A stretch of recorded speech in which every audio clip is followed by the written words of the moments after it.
Can you all hear me okay? Yeah. Yeah, all over the world. Morning everyone, welcome to what is now the 6th Ambassador event for Lowestoft. Second one in person, and originally we did 4 online during the, you called it the dark days of COVID. For anyone who doesn't know me, I'm Phil Aves, Change Manager at Lowestoft Rising, working across Lowestoft. I'm also the Mental Health Ambassador, and I was an ambassador before everyone else became an ambassador, but I am part of the ambassador scheme. My specialism is mental health, try to support all the organisations and the system around that. And welcome today, welcome to East Coast College, where we are today.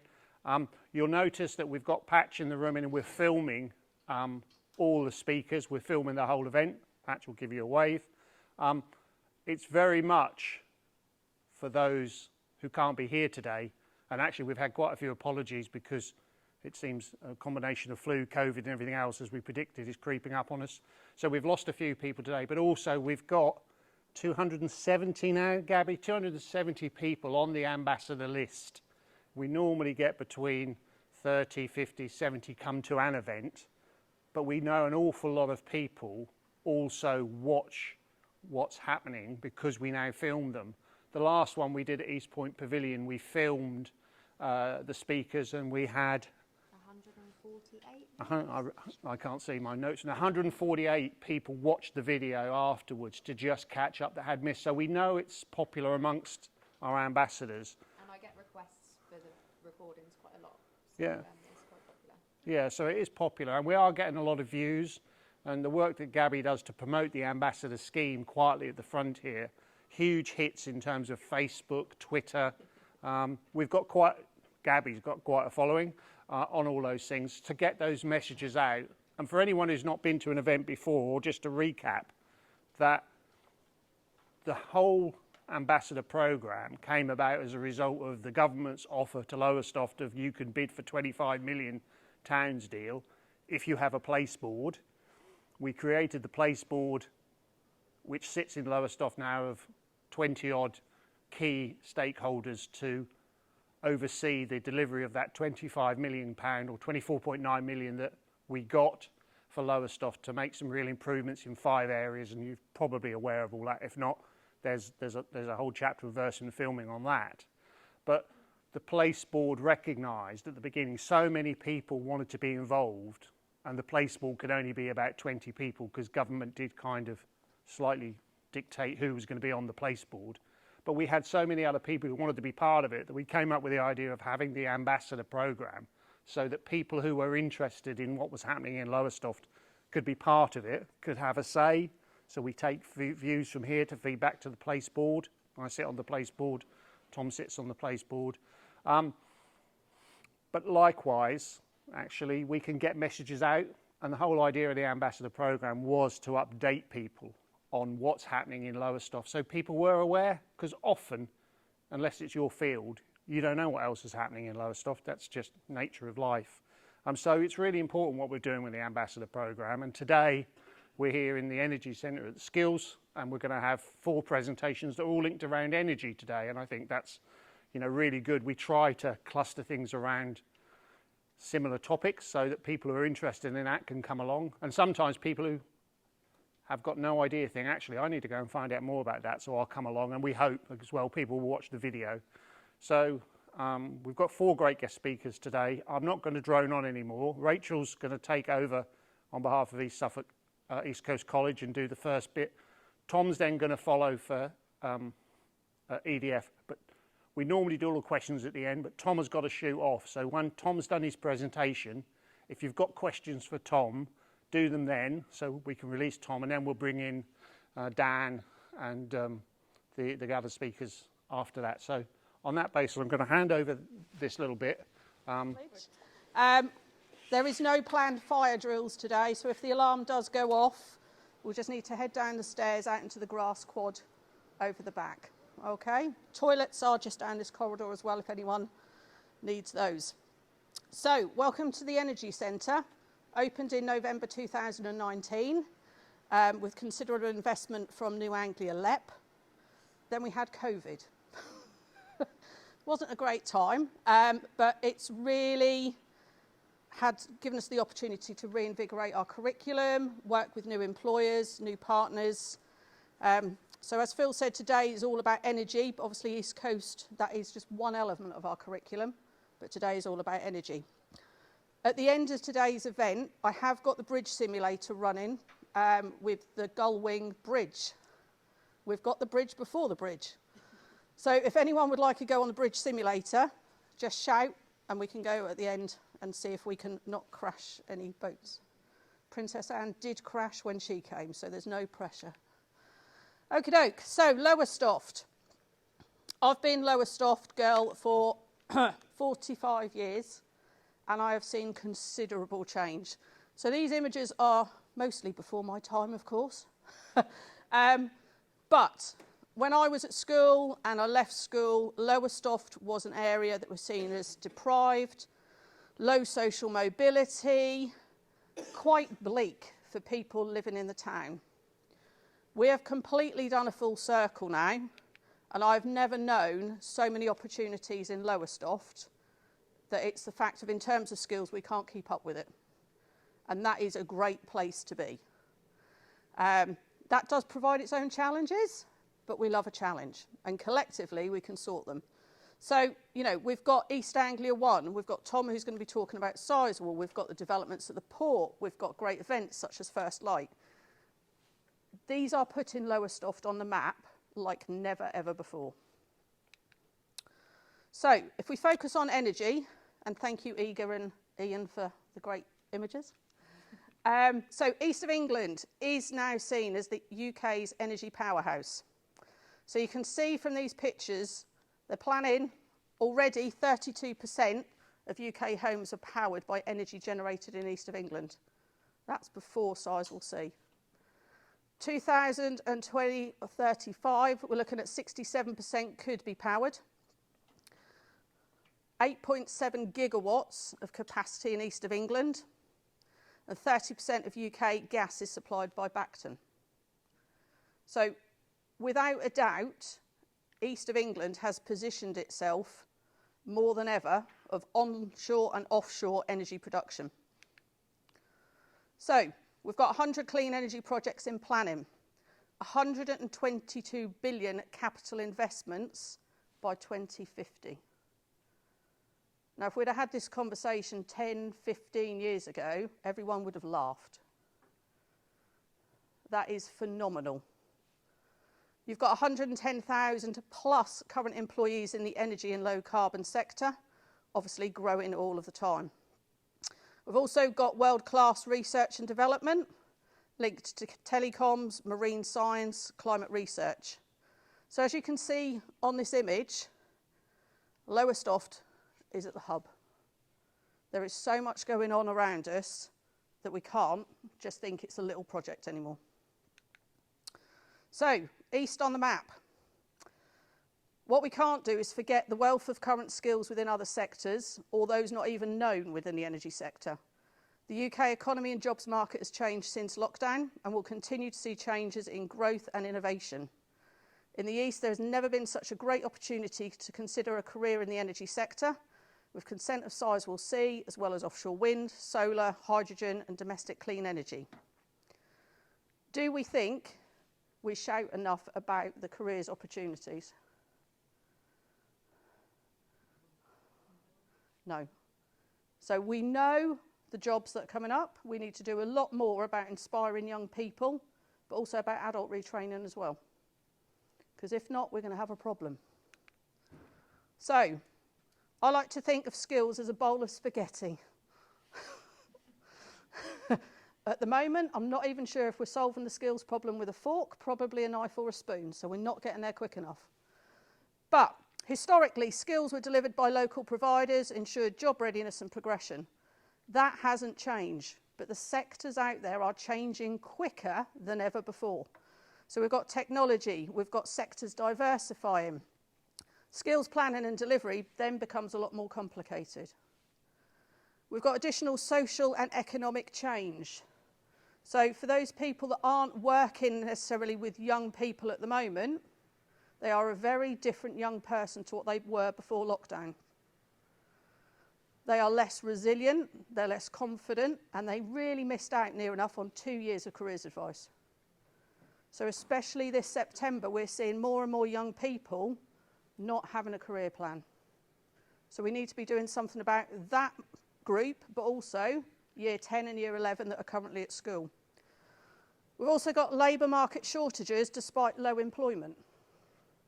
So the ones that remain unemployed still need support to get closer to the employment market, but we are at that stage where people are going to go for the best job that they see and potentially always looking at salary.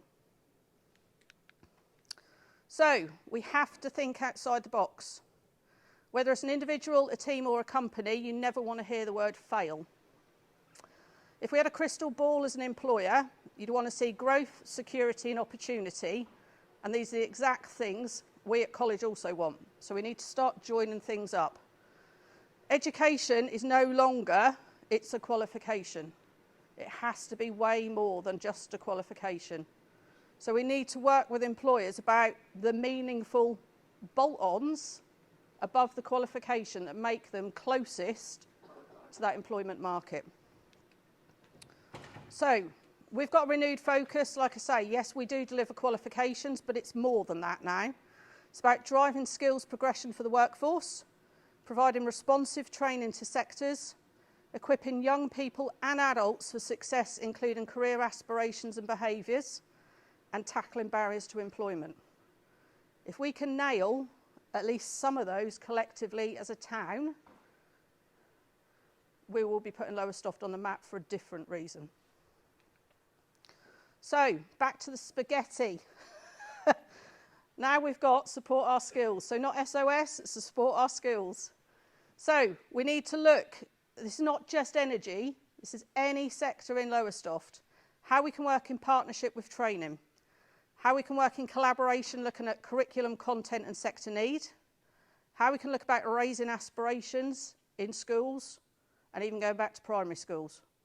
So research shows that a child age 8, that is the age they start thinking about careers. So we can't just wait for year 10 and year 11. We've got to do a lot more. Could be about mentoring, could be providing work experience.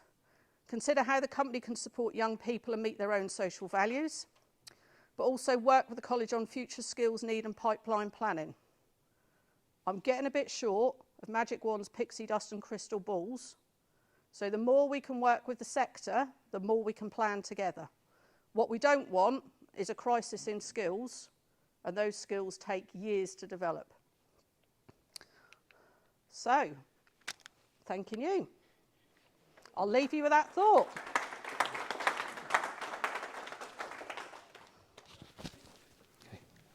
Good morning, and thank you, and apologies.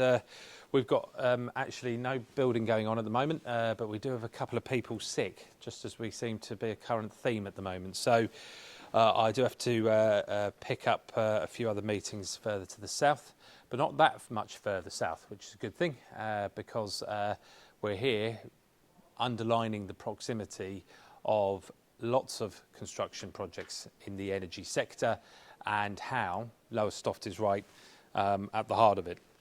So my name's Tom McGarry. I've worked on the Sizewell C project since August 2010. That's a long time and gives you an indication of how long it takes in Britain to actually get infrastructure up and running and going through processes when you do them properly. It gives you an indication of how long consultation, planning and so on can take. I'd like to thank you all, particularly Joe, Paul, Andy, Nikki, many of you in the room, Rachel, Phil, who will be listening to this presentation for about the 67th time this year. Samuel at the back there as well, who is here from the Suffolk Chamber of Commerce, our partners in creating the supply chain for Sizewell C. But I do believe that it's important that we stick by our values as a project and as a company, and that those values are clarity. So therefore I think it's all important that we're all on the same page and we know exactly what the project is all about. Positivity. So, you know, there have been several times where it's looked like this project might not happen. Investment might not come, planning might not happen, and so on. And we've had to stick with it and stay focused. Respect for all opinions about all of the developments that are happening in the East. I think that's incredibly important. One of the ones that may surprise you is our value of solidarity. This project is going to be the very antithesis of the dark days of the 1980s and blacklisting of union members on construction sites. We have got strategic partnerships in place with 3 key trade union partners, the GMB, Unite and Prospect.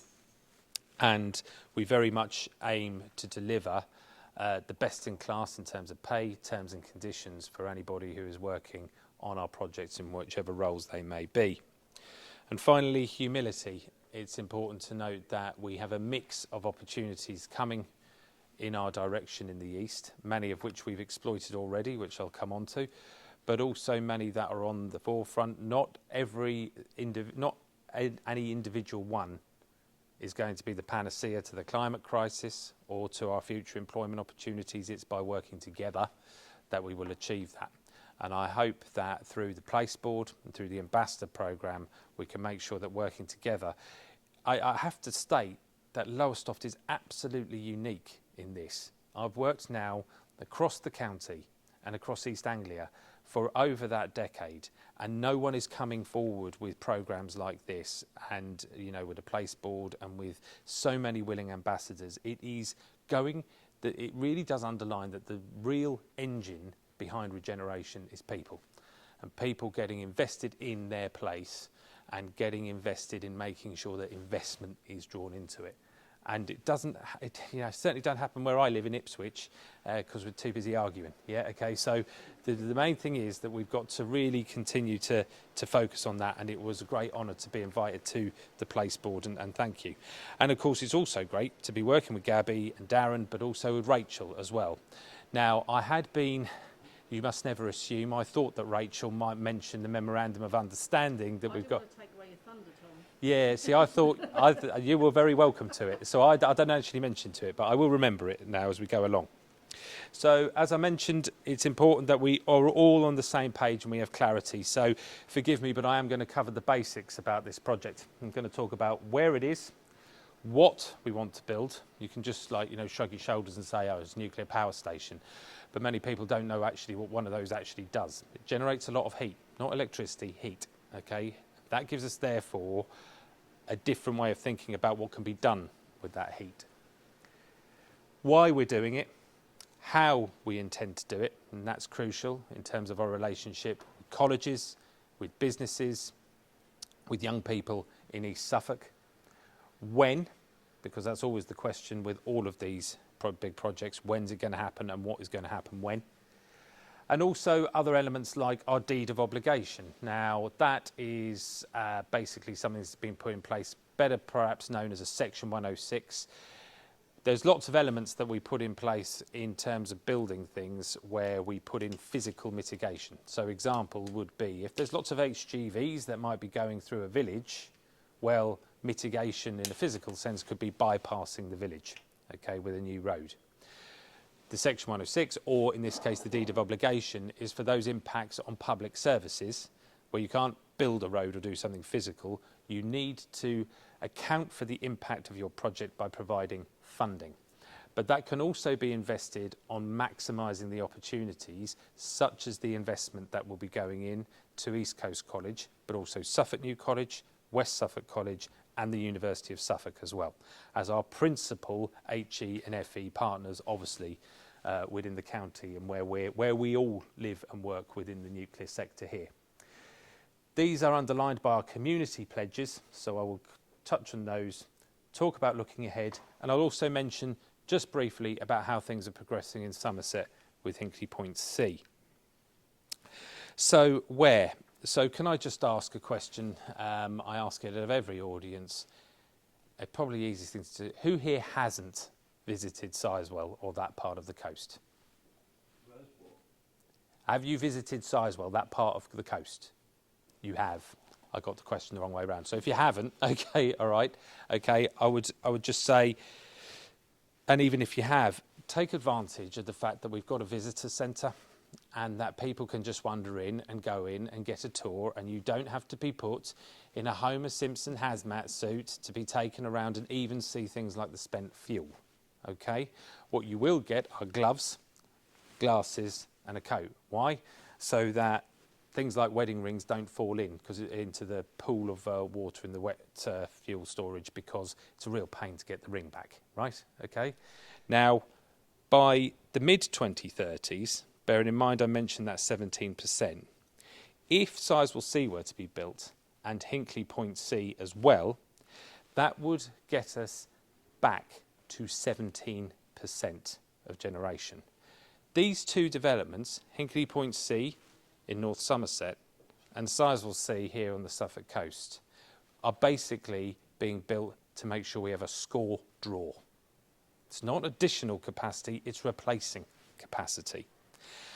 And this, bear in mind, is also at a time while more and more of our transport and heating systems are becoming electrified, and our demand in some areas, it's forecasted to increase by 4 times what it is now for electricity. Why? Because we can decarbonise the electricity generating sector. Far better do that than burn fossil fuels, 1, to generate electricity, and 2, there's in terms of gas and so on, which does have a future, particularly in hydrogen and so on, and as a bridge to low carbon, but also in terms of gas as cooking and so on. It is very important that we see the opportunity, and if we do not decarbonise our electricity generating sector, then how do you even start on something like aviation?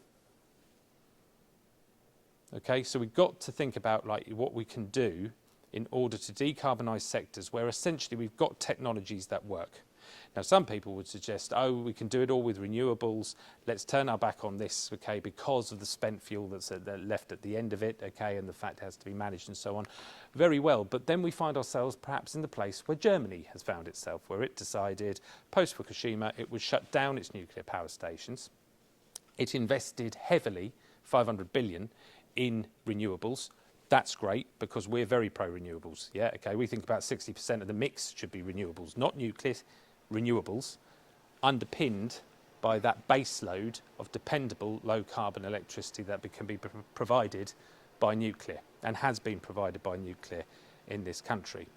They went a different way, and what did they do when they found that the wind doesn't always blow, and that the storage that they wanted, the battery storage and so on, was not affordable, marketable and drawn out so quickly as may have been intended?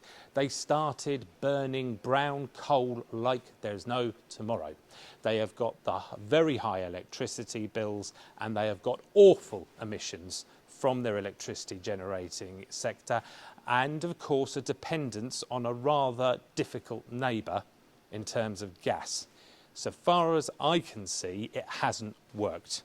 We mustn't make a similar mistake here. We must invest in renewables. We must invest in new nuclear as well to underpin them. Now, this is a growing sector in terms of new nuclear, because the government's ambition, and indeed one that is supported by the opposition, which is quite important to keep an eye on at the moment, I would suggest, indicates that not just that 17% of replacement is required, but 25% should be the goal. And there's a proud legacy in Suffolk in nuclear electricity generation. It started in 1960 with the building of Sizewell A. It's a long established industry here, well supported by the community, business, industry and third sector leaders across the county. And many are involved in the place board and as ambassadors. Sizewell B has a long history itself of being a good neighbour, and since the construction of Sizewell A in the 60s, it's been an important employer, this sector, offering diversity in terms of the employment on offer in East Suffolk, high wages and skills into the East's economy. Not only that, of course, as you can see from the infographic there, very important track record in decreasing carbon emissions, and that's in a comparison with a combined cycle gas turbine, okay, because nowadays, you know, it's gas rather than coal we look at. Although when I started just over a decade ago, coal was king. And we've done and gone great, have made great progress in this country in winding down coal. So this is what we want to build, okay? So many of you who have been will be familiar with the facade, the more brutalist facade of Sizewell A, built at a time when we were keen to just basically get the juice out of it and consider decommissioning later. Now, it's a major decommissioning project in and of its own right, not least because of the old turbine hall. It's a 60s building, there's lots of asbestos. But crucially, it's very different to the design station next to it, Sizewell B, with the famous white dome. Sizewell B generates 3% of the UK's electricity, 1.2 gigawatts, that's enough for just over 2 million homes, all of the homes in Suffolk, Essex and Norfolk. Now, lots of people talk about the one next to it now, obviously Sizewell C, there's an aerial artist's impression of it, and you'll note that there are 2 reactors, and the main architectural features are the 2 turbine halls in front of it. And remember what I said about heat, okay? The reactors generate the heat, but ultimately the electricity is of course generated by those turbines, and those 2 turbine halls there connected to those reactors will generate 3.2 gigawatts of electricity. That's enough for, in the region of about 6 million homes, 7% of the UK's requirements when it's built in the 2030s, okay, mid-2030s when it's online.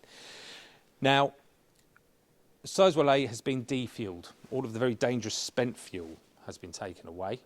Sizewell C also is quite unique in terms of other new nuclear projects because it's got its design certificate from the Office of Nuclear Regulation, okay, one of the most robust regulators on the planet for nuclear energy.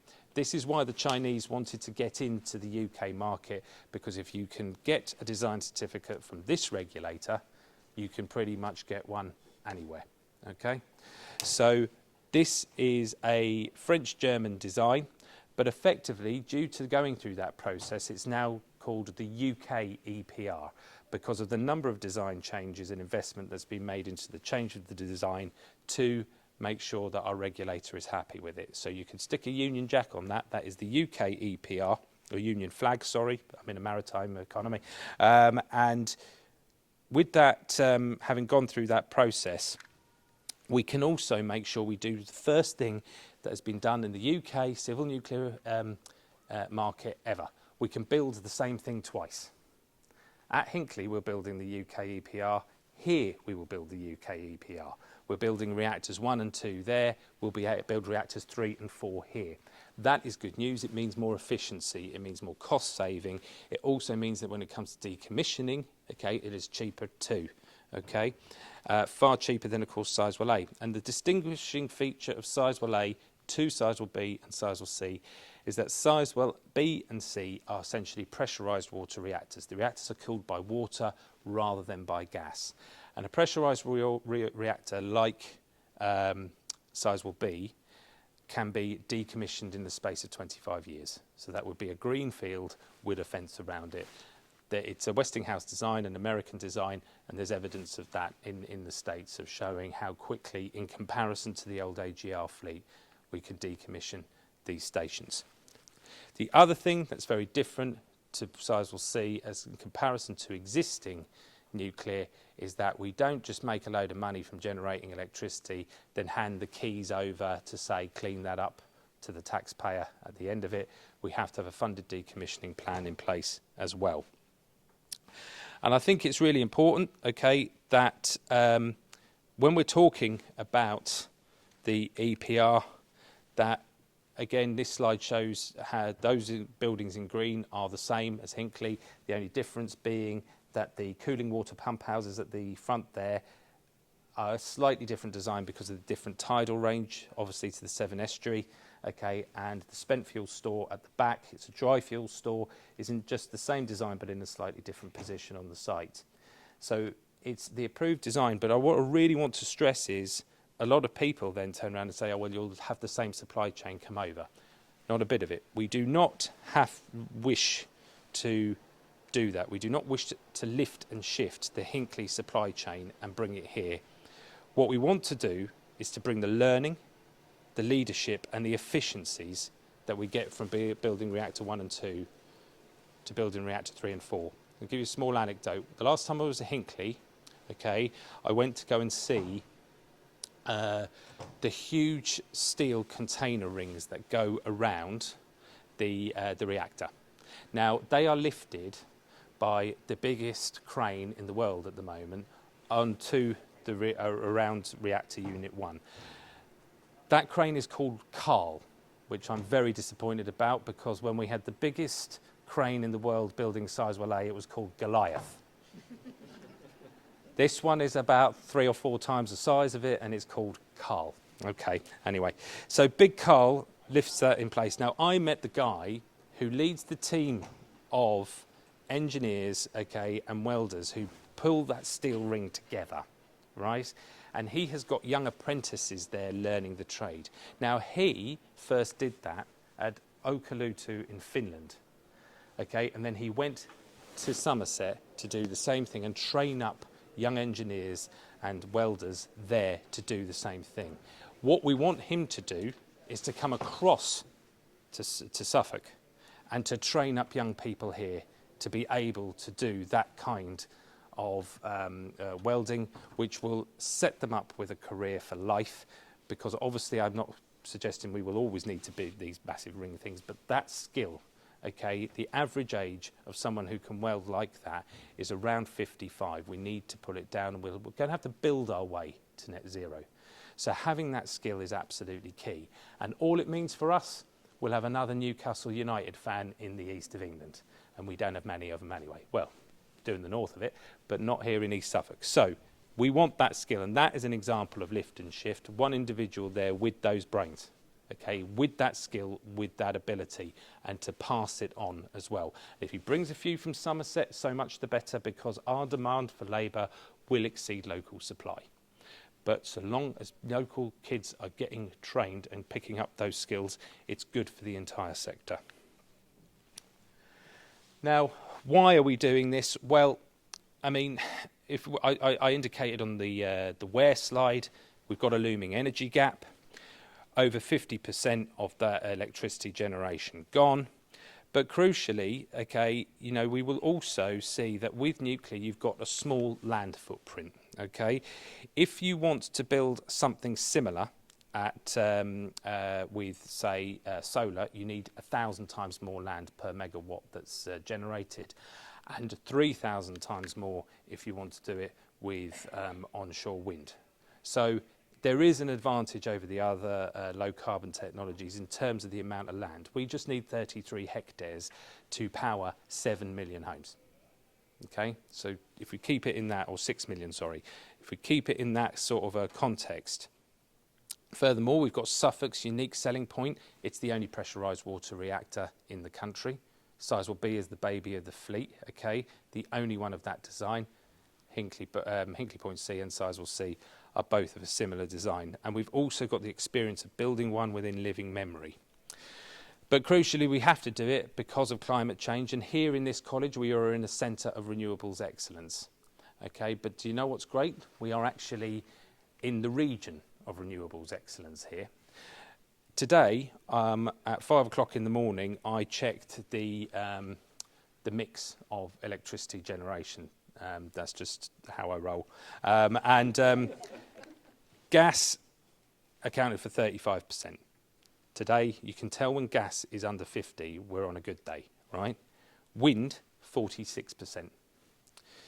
Nuclear, 12%. Biofuels, don't like them, but anyway, 4%. Coal, still coal, 2%, okay? A mix of imports and others, some around 1%. Now that is classified though in the amount of grams of CO2 that are being emitted per kilowatt hour. It's still only moderate. If you want to see it being done properly, look at the breakdown for the east of England, where we have got 75% coming from low carbon technologies. Now that equates, okay, between 49% of wind, 22% from nuclear, 101 grams of CO2 per kilowatt hour. Now that is rated as good, but it's still 101. What we need to get to by 2050, if we're going to achieve net zero, is we've got to consistently be between 50 and 100. And normally, gas is over 50%. And normally what we're at is around 250, 300. We've got a long way to go. And the East is leading it. And so when you hear other places saying that they are the energy coast, when you hear other places saying that they are the home of renewables in the future, no, we've got it all here, okay? But if we're going to take advantage of it, okay, we've got to acknowledge the fact that we are carrying a fair bit of the rest of the country. So we are in full agreement that if that is the case, then Suffolk, by doing good for the rest of the UK needs to do good by Suffolk. And that is why we are trying to make sure through the deed of obligation and other measures that there is lots of investment going in to the local economy in order to achieve that goal. Now, Sizewell C will take 10 to 12 years to build. Now, we are aiming to start next year with peak likely to be around 2028. In terms of that 33 hectare site, which you can see in grey on the left there, just by the blue thing, that's the North Sea, all to the north and to the west, we will require around 400 hectares of additional land to build it temporarily over that period of time. And when our demand for land reduces, that land will be rewilded into acidic grassland, heathland, that is more synonymous with the Suffolk Coast and Heaths AONB than the plantation pine in a lot of areas that are already there. The associated developments referred to, I'll come on to now.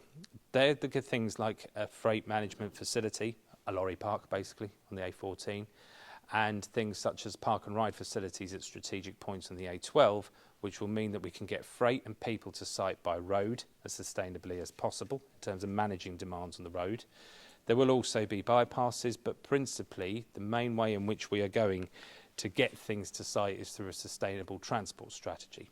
60% of deliveries of freight will be by sea and by rail.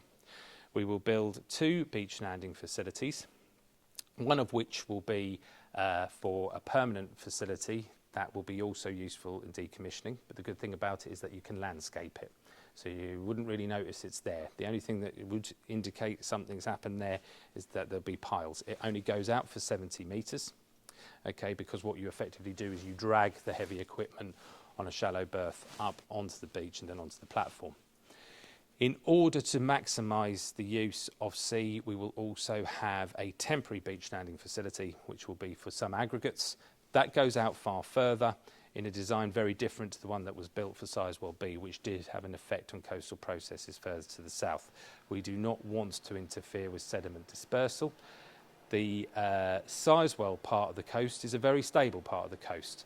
It shouldn't surprise you that we don't want to see £20 billion of investment sink into the sea anyway, but we have to make the firm case, and we have made the firm case to the Planning Inspectorate.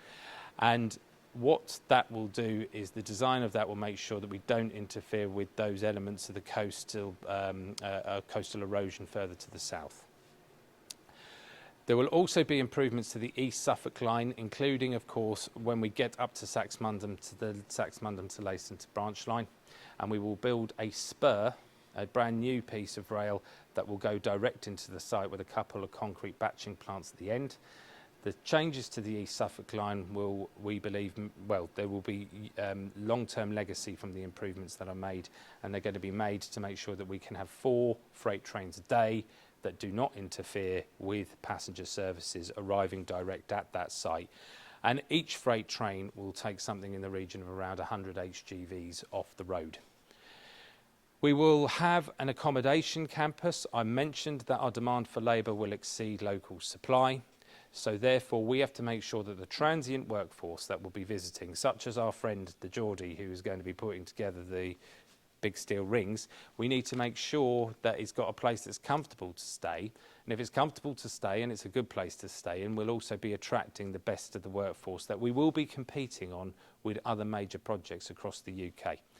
So that accommodation campus will be a temporary facility, modular build, so that those rooms can be used elsewhere, but it will be to the standard of a Premier Inn, and it will be built on the site behind the red line at the building site, utterly divorced from the rest of the surrounding villages and so on. Okay, you cannot get into that site or into that campus without a security pass.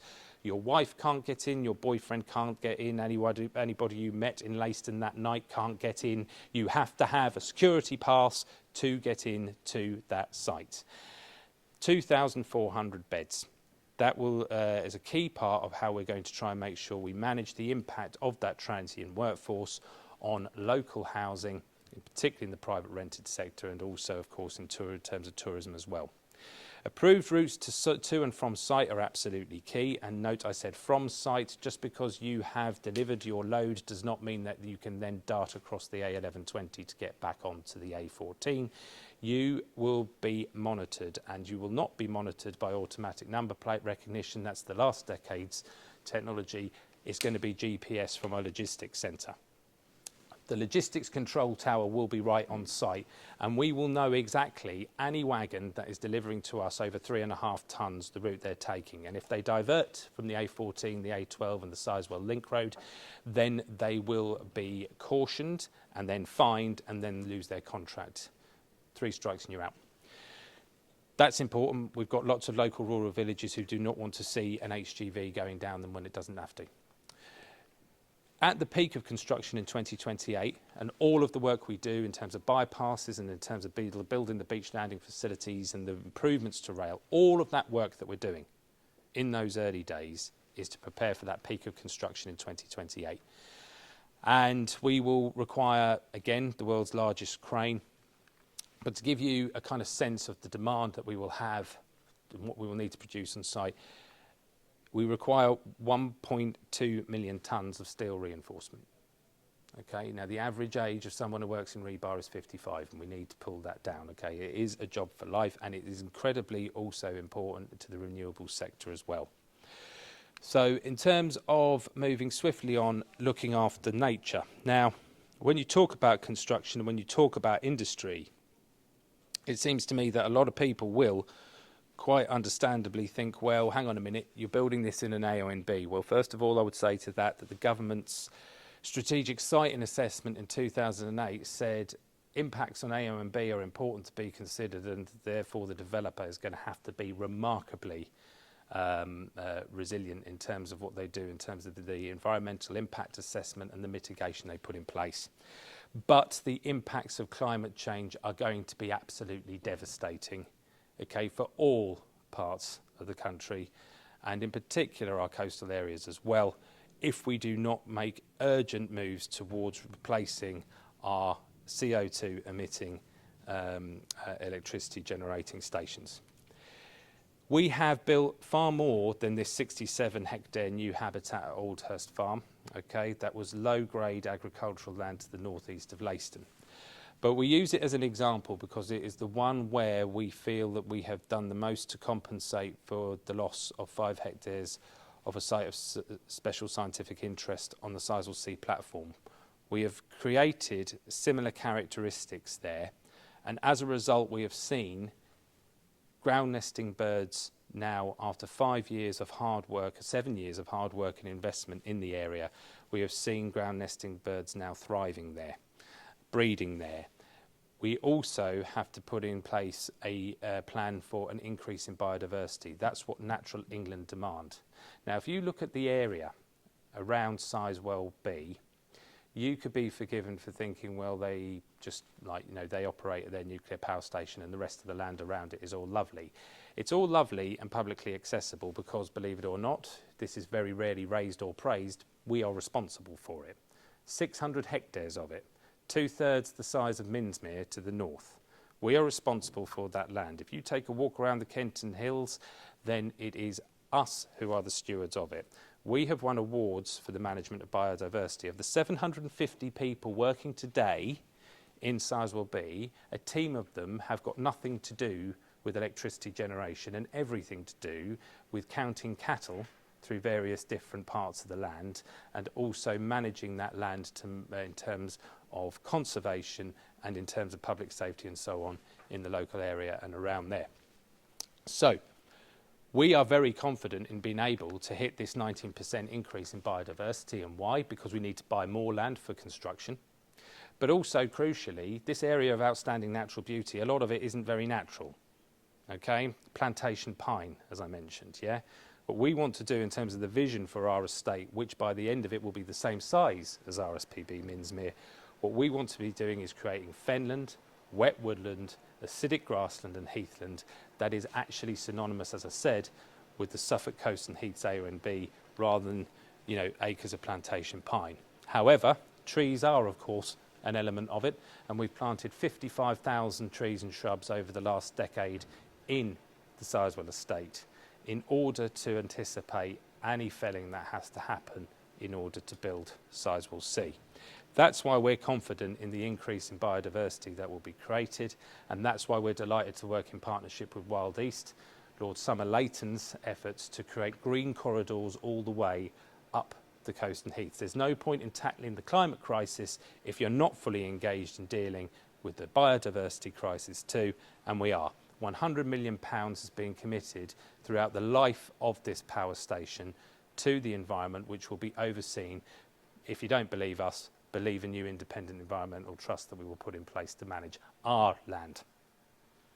So when you hear people say it's bad for the environment, ask them where they will find the low carbon electricity, because it will save 9 million tonnes of carbon being emitted a year, and also ask them who else is investing that much in nature at the moment. So when Sizewell C, Sizewell C is ready to build. We've got the design, we've done the public consultation. In fact, a lot of this is a product of public consultation. The planning consent has been delivered, and please do not think for one moment that somehow the Secretary of State overruled the planning inspectorate. They didn't. You need to read the decision letter, and you need to read the planning inspector's report. The planning inspectorate's advice was quite clear. If you wish to approve this, you need to ask further questions of the developer on their strategy for potable water supply. So he received that at the end of October, and then sure enough in February we got some questions. Now a lot of people have also said, well, you know, then this was done by the back door. If publishing everything you are asked and how you answer it on the internet is doing things in a cloak and dagger way, then yes, guilty. Everything was published on the internet. Everything shows very clearly what our plan is for the potable water strategy. We will develop a bespoke temporary seawater reserve osmosis desalination plant on the site to supply potable water during construction. This will then have the capacity to meet our peak construction demand, and then in long term, Northumbrian Water Limited have confirmed that they will be developing the strategy for the long-term supply of the site, and we will be making commitments soon now and pledges confirming that we will not have any impact at all on potable water in East Suffolk through the development of this project. Our water strategy is therefore in depth, as you can imagine. We also have had a year of milestones in terms of financing. That is me with a backbench MP and just talking about what is placed where. In January, the government announced £100 million to support Sizewell C. Taxpayer has got protection in terms of all of the land deals and the options and shares and so on as well, if it were not to happen. Our financing legislation, which is different to Hinckley, has come into effect now as well. Okay, that was passed by Parliament and is on the statute book. In April, the energy strategy launched Great British Nuclear in order to try and build more nuclear and get more nuclear into the sector. And in July, we had the planning approval. In September, £700 million earmarked for Sizewell C was confirmed from that year's budget. And we are accelerating on in order to be hitting a final investment decision by next year. Now, I promised you I would mention our deed of obligation. Okay, now the deed of obligation is a very, very important element.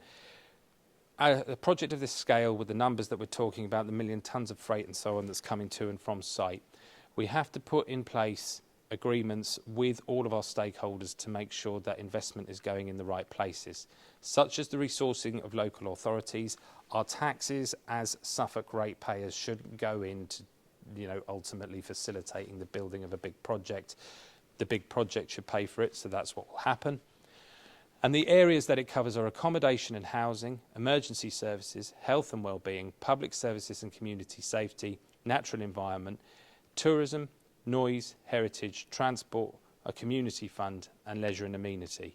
I will address employment and skills. We have a memorandum of understanding signed with this college, and we have identified the areas that we are going to be investing in within this college, and we are working with third sector partners like Access Community Trust to put in measures that will also mean that we widen access to employment opportunities through this project as much as possible, particularly with families with multi-generational unemployment and from areas of educational and multiple deprivation. Working with the third sector, working with the college, we know where we can then identify and help people to get into the world of work. We will provide a free bus service direct from Lowestoft to the site and back again every day, up and down, because one of the core areas in which getting work on construction sites can be a barrier to people from those backgrounds, of course, is not having transport. And also for young people trying to get to college from rural areas too. So we are exploring that element of it as well, but free transport there and also free transport from Ipswich. And further to that, we will be looking towards the colleges to coordinate bursaries as well to individuals so that they can choose how they will invest and what requirements they need. They may need further transport requirements, they may need money for equipment, clothing or whatever it may be. That's what we will put in place, and that's what is agreed in a £23 million package around employment and skills. I'll just touch on that there because we're fast running out of time. Our community pledges, well, you'll all receive this, but these are 11 pledges. I think that there's going to be a 12th relating to water. I hope so. I don't like the number 11. I think you need a nice even number for pledges.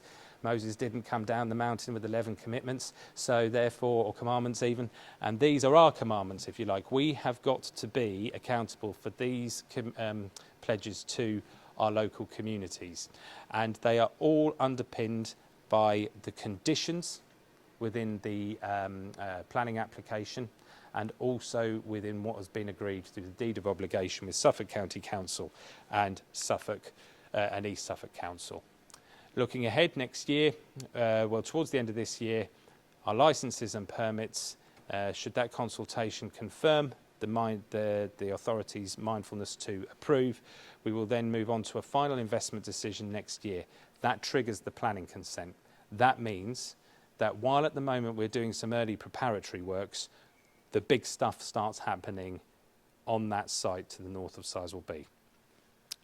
And we really do start those early years of construction, and you'll see it not just on that site, but also in those associated development sites that have to be put in place in order to reduce the impact on local communities during the peak of construction in 2028. And what we want to do with Sizewell C, once it's built, and also Sizewell B now, is, as I mentioned, it generates heat. And the excessive heat, all under permitted environmental levels, about 60% of it goes out into the North Sea. That's a waste. We could use it for community heating. We could use it for the production of hydrogen. We could use it for desalination, something that our principal sector in the East, agriculture, is particularly keen on. It means that we could leave groundwater rather than extracting it in the ground for nature and focus on different ways of providing for our water needs. We could also be looking towards hydrogen for big vehicles. We want to see hydrogen buses taking people from park and ride sites. We need to make sure not only while we decarbonise the electricity generating sector, we're decarbonising transport, another big sector. And I'm afraid electric vehicles, as I know through experience, because I could not for the life of me find an electric bus that could get from London to Suffolk, okay, without being charged up for a considerable amount of time. Hydrogen is the way to go. We can work with Freeport East further to the south and Felixstowe in terms of creating synthetic fuels for shipping and even for aviation eventually as well. All part of an energy system hub that we can have here in the east of England. And Andy and his team at Opg, they're really leading the way and the thinking and shaping that along with Paul Wood in East Suffolk Council, and we're delighted to be involved.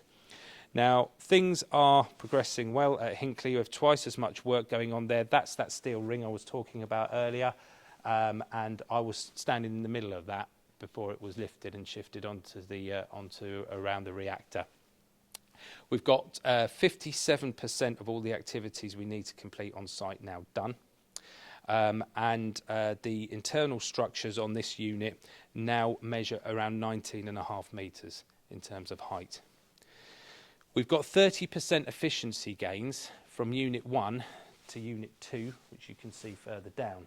Now that's important because if we keep on with that efficiency, we can build Sizewell C just as safely but also efficiently and more quickly as well, and cheaper as well for the consumer. We think 2027 is going to be our end date now. It had been 2025, but like all industries, we were impacted by COVID like any other. We would appreciate some understanding for our sector. We know that we can be bedeviled by delays in any long-term project, but COVID, of course, had an impact on all of our businesses.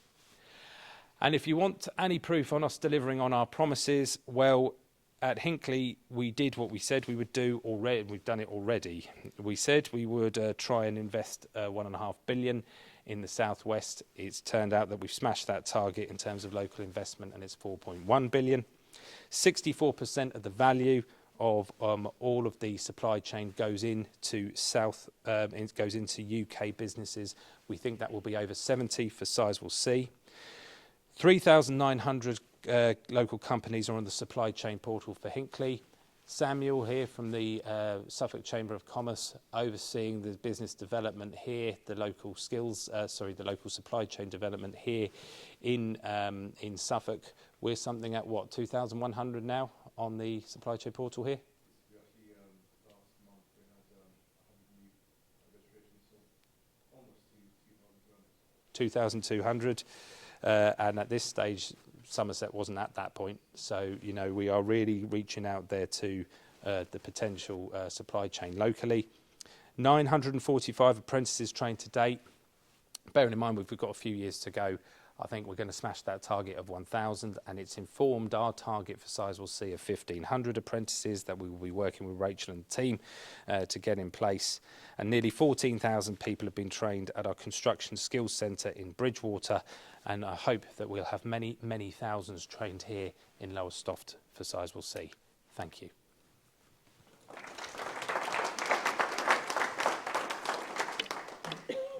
Any questions for Tom? I'm sure there must be one or two from all that presentation. James? Have you got names of the new brain, or are we going to have competition? I was thinking James Reader, the Colossus of a councillor. I've no idea. The thing is, all of these things get called names. Tunnelling machines get named. They get female names. Cranes get male names.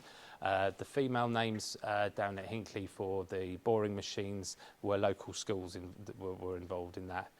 So yes, we will do that sort of engagement. But yeah, don't worry, everything will be named. With the accommodation campus, what's the sort of limits in terms of distance to travel? So if you lived in Great Yarmouth or Ipswich, where's the sort of cut point where you'd say, well, actually, no, you need to stay, you need to maintain? Yeah. So the work that we did in for the planning application, we had to do, as you know, a pretty comprehensive socioeconomic analysis, and the gravity model, as they call it, the people with the skills and the numbers and so on that could potentially work on the site. We worked on where they could be located. That informed where the park and ride sites would be, but it also informed the accommodation number as well. Now, according to organisations like CITB and also the trade unions as well, normally for construction workers, particularly in the civil work stage, a 90-minute drive is regarded as an acceptable commute. But that's not an impediment to being able to stay at the campus, or indeed the caravan site, which will be the first thing we build on land just to the north east of Leiston. There will be 400 caravans that will be available for civil works in the early stages. But we would imagine people in Great Yarmouth, because what you'll do is you'll be able just to drive straight down the A12, park at Darsham, get the bus to the site and back again. And not only that, with the work that we're doing, if anybody's interested, the work that we're doing with Blythborough Parish Council at the moment may mean an end to, well, first of all, having the park and ride on the A12 means you've got no incentive to run down the B1125 through Westleton. You shouldn't be doing it anyway, but people still do. And anyway, the work we're doing with Blythborough Council might mean that that's a thing of the past anyway, because we might just close the B1125 up there. So any cheeky people coming down from Lowestoft to Bunn through Westleton, forget it, it's over.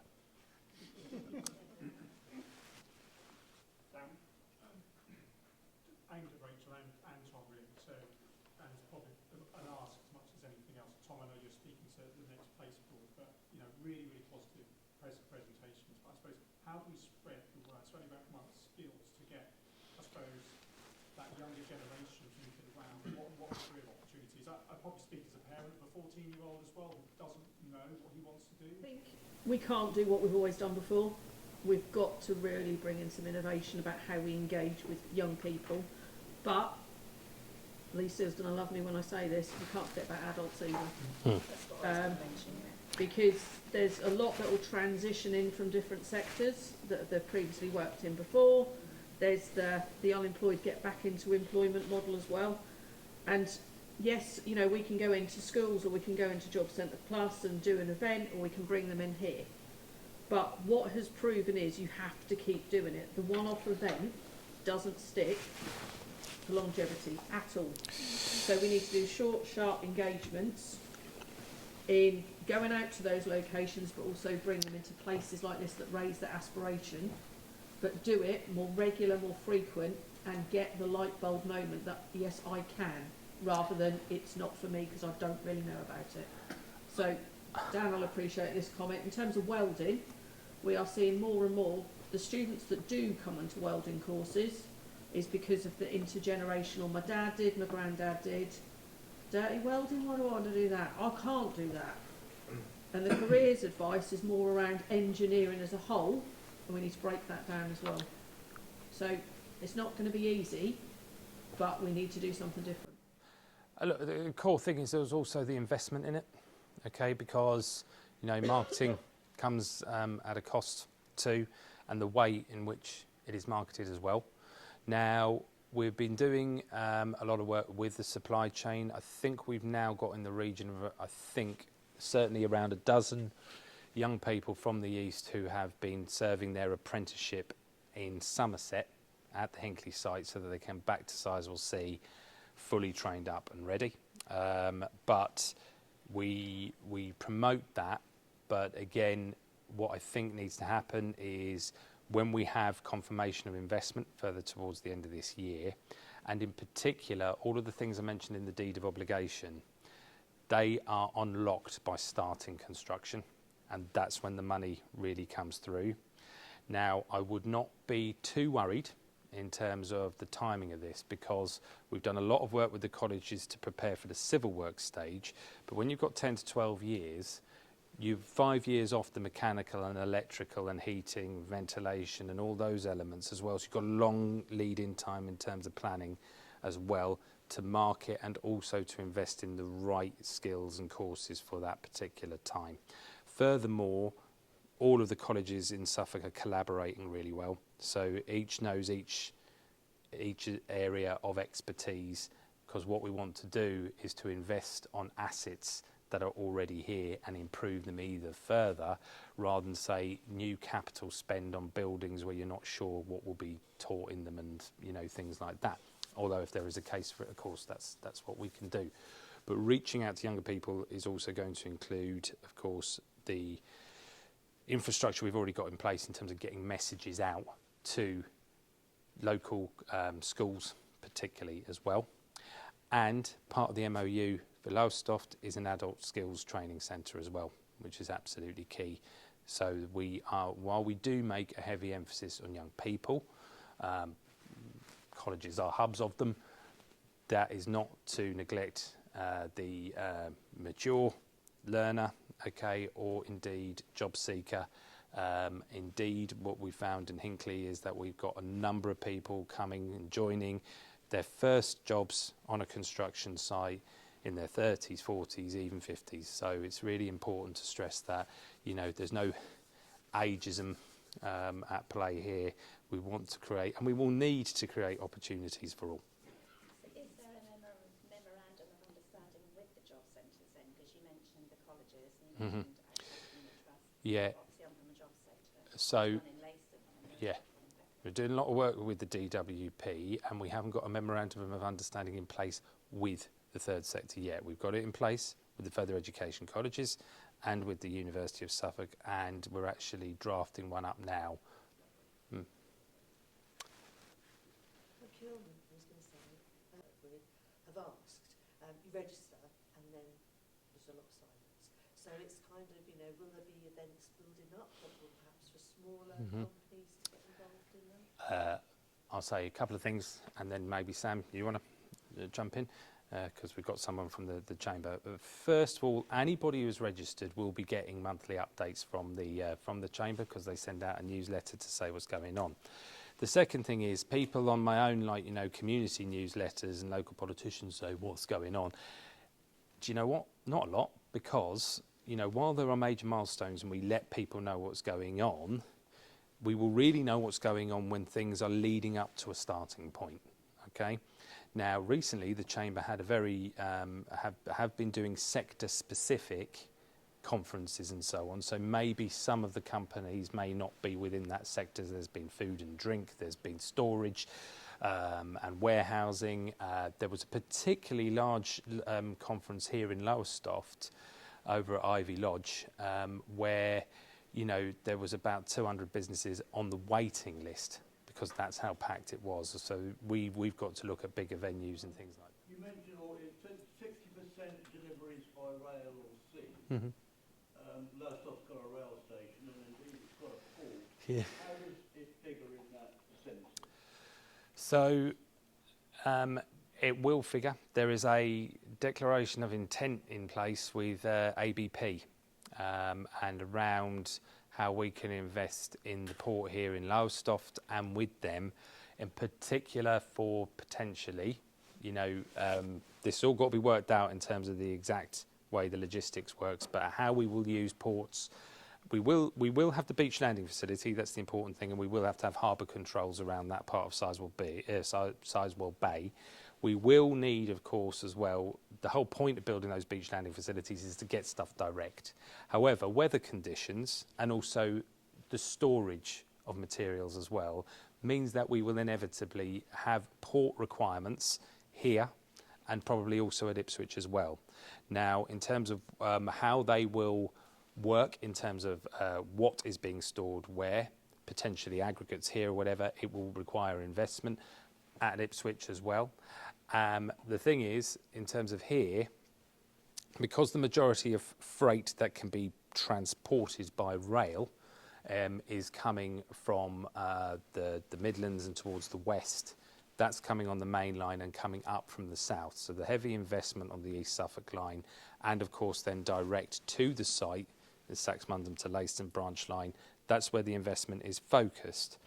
The investment here will be principally on the port, and it's likely then that we will be transporting any materials by HGV, and those are therefore factored into our numbers in terms of road transport. Thanks. Drink as much coffee as you like. Thank you. Right, thank you very much, everybody. A quick background for myself. I was originally born quite locally. Because there was nothing to do locally, I went off to Lincoln and then America and Germany and around the place. I came back and joined Roundhouse 2 years ago, and since then I've discovered all of the amazing little industry that goes on in the area that you just don't see. Back to our careers advice and kind of getting back into school, you simply don't see when you're in the school setting. So it's been really, really interesting. Today we touched on with Rachel, before we get to a skills crisis, I probably have a slightly biased impression in that we are already hitting that skills crisis, because as soon as you start to see the indicators, you're 5 years late. Somebody was talking to me during the break here and said, when's the best time to build a nuclear power station? And the answer was 20 years ago. And the second best opportunity is now. And I totally agree with that. I think we've missed a huge chance, and we're starting to see the effects of climate change already. and we shouldn't have waited till then. So the more we can do sort of proactively, the better. And I think this is kind of where we started within the name group of helping manufacturers sort of solve some of their own problems, because we're all seeing many of the same. So again, Rachel's been through, I didn't realise she'd kind of read my slides ahead, and her picture's a little bit better, but fundamentally the Lowestoft labour market, from when we look back to Sizewell B, A, and a lot of the sort of the training infrastructure was in place probably 40 years ago. I was lucky enough to catch the tail end with EDF, and that training infrastructure, that growth has happened in the past. So I think there's a lot of lessons we can learn from the past that kind of hopefully dovetail into the future.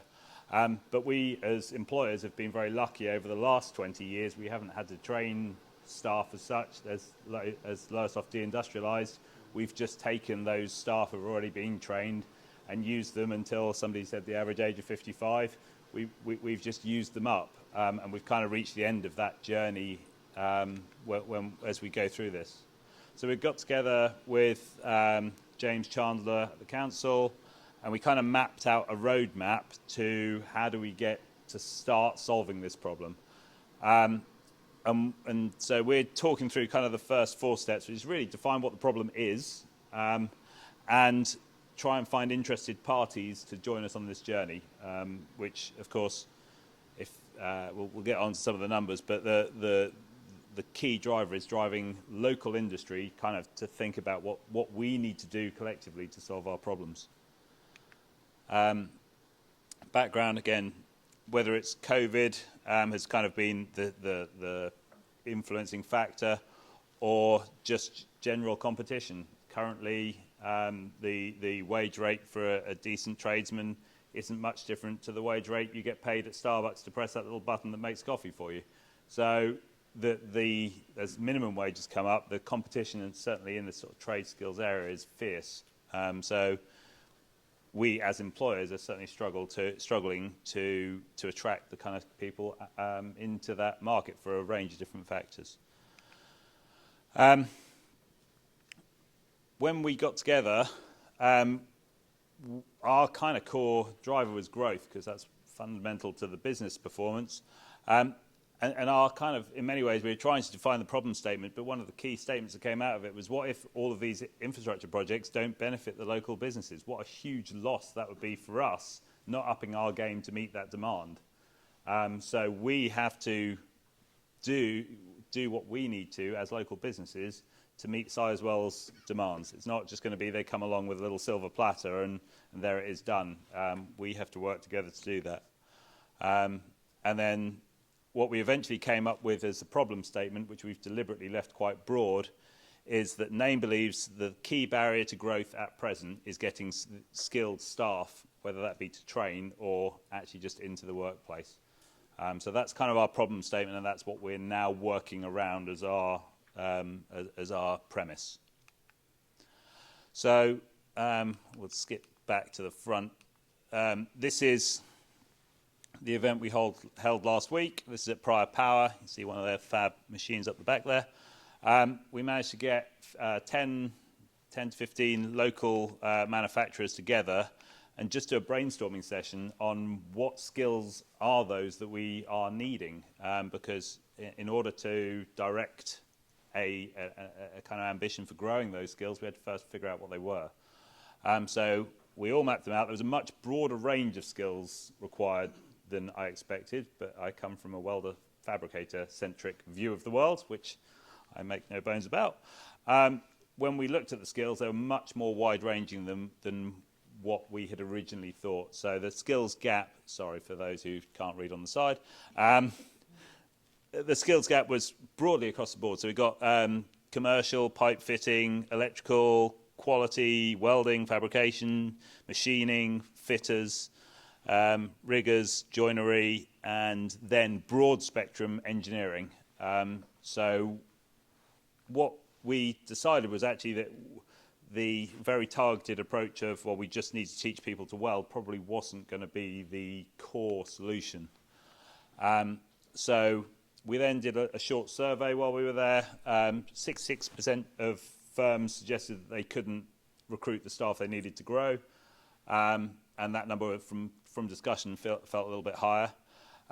For the skills that we've just discussed, the pathway to get to those skills was between 3 and 48 months, depending on the level of complexity of the skills.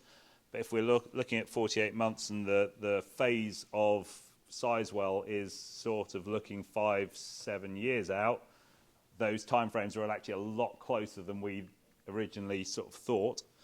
The average firm there was looking to hire circa 3 people, but then when we summed it all up, there was a maximum of 50, minimum of 37 staff required by that small group of employers.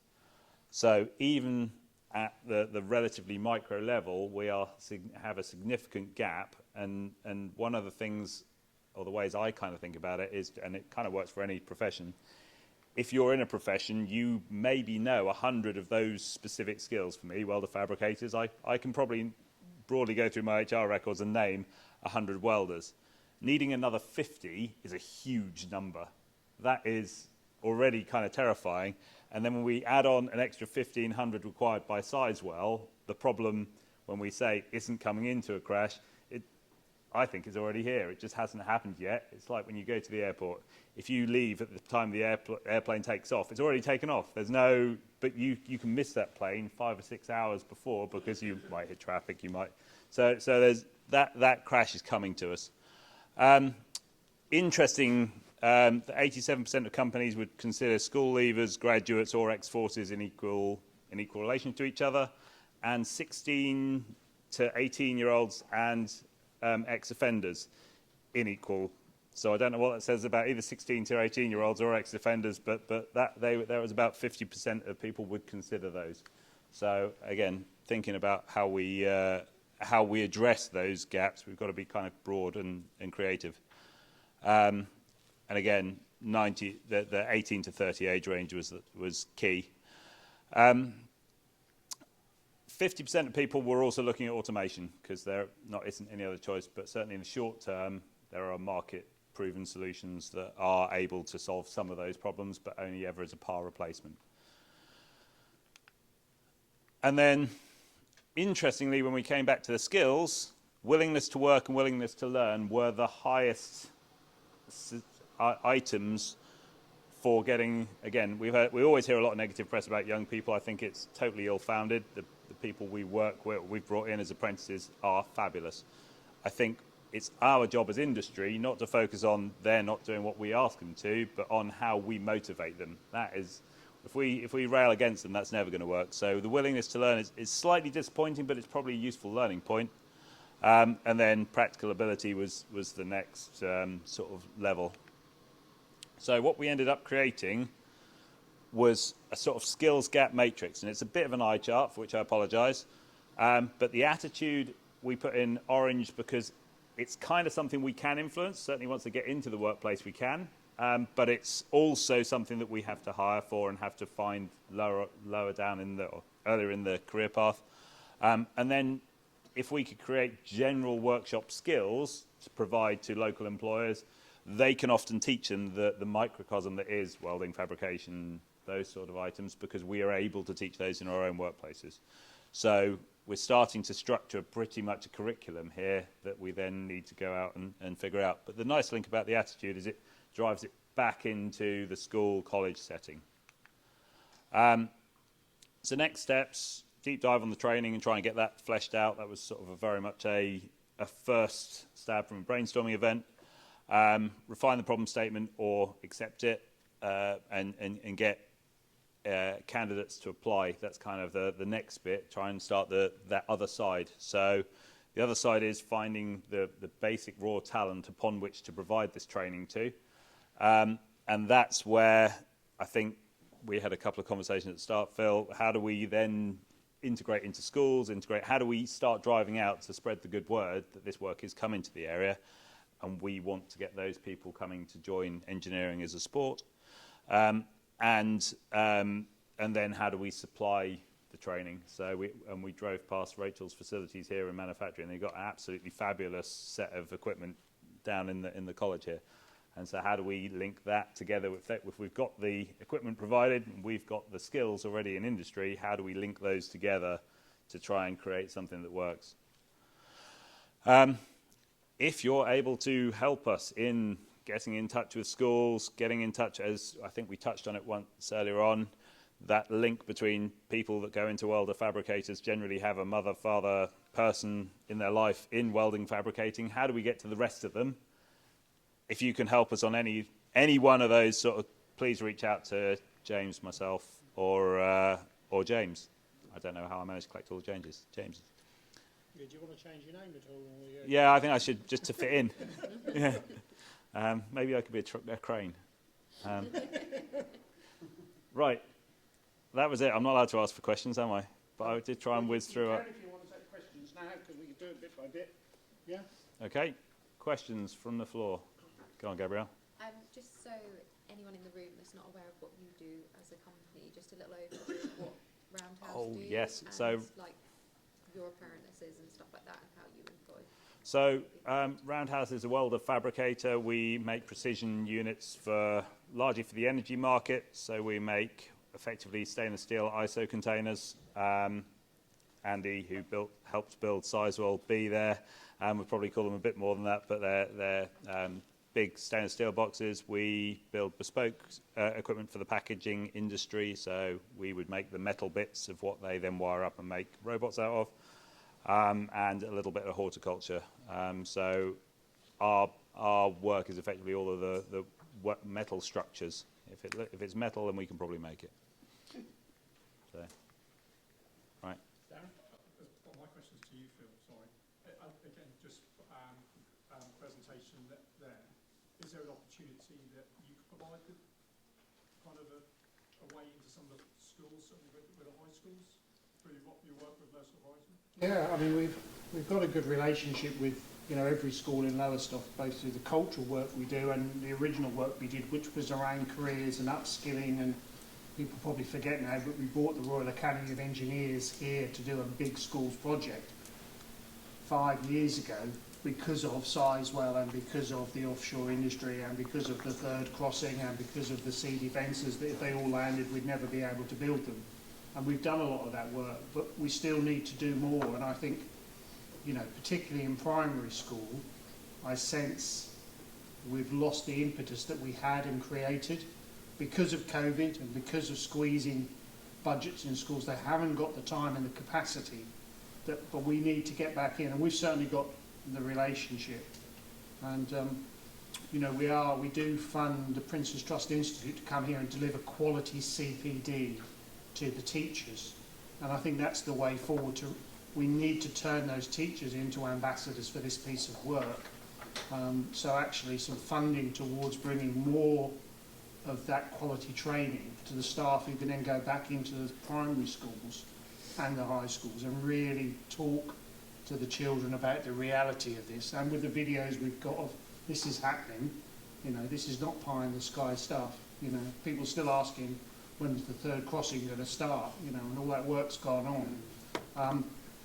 But there is more we can do. We've certainly got the relationship with the schools, and actually we've got a mechanism, I think, to be able to deliver the training to the staff. I don't think we can get in and work with the children in the way we could, because I think the curriculum is so tight and they're so far behind. I think we've got to accept COVID has caused that, but we've got to be clever now, is we've got to train the teaching staff and the pastoral staff and everyone in the school, including the cleaner and the cook, so they're all talking around, you could be a welder, you could be this, you could be that. We need to be doing it that way, but we're certainly happy to have those conversations, and I think our relationship is a real positive to use that.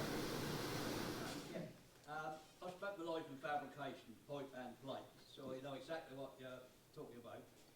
But what I'm finding is, I just spoke to Darren about this, I find, and correct me if I'm wrong, that the youngsters of today do not want to get their hands dirty. Would you agree or disagree with that? So I don't think that's a good way to start the solution. It doesn't matter whether I agree with it or disagree with it. It's completely irrelevant because we still have to get them into our workplaces and then promote them when they are in our workplaces. So if initially they don't like being dirty, then we need to teach them about the art part of their job and focus on that rather than on them coming in and getting dirty. So I think it's the wrong start point. Starting with a negativity isn't going to attract people into our industry. So we have to promote and look for the positive bits of our industry and drive that, because I think fundamentally what we saw, or we're talking about the supply side, and I genuinely don't know about those young people well enough because we haven't dug into that. We dug into the demand side quite thoroughly, but we haven't dug into the supply side. So until I get my head around that, I feel like but the understanding just from this room, really, not from really taking it further, is that college, the school level engagement hasn't occurred. It occurred a little while ago.